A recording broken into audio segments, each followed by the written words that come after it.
and welcome to the Carlton Encompass Construction Update. I'm Holly White, Development Manager at Fraser's Property Australia, and I'm eager to share with you how we've been progressing down here on site.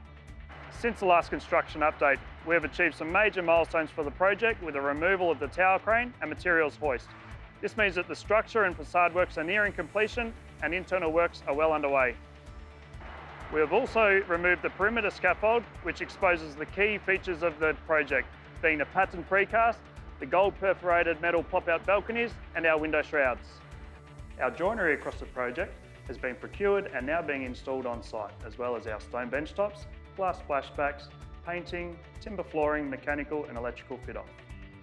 The bathrooms across the project are well advanced with tiling complete, vanities being installed and plumbing fit-off underway. The Level 7 communal lounge, kitchen and barbecue area have progressed well with our external glazing now complete. We have our surfaces roughed in, ceilings and walls framed up, ready for plastering to start in the coming weeks.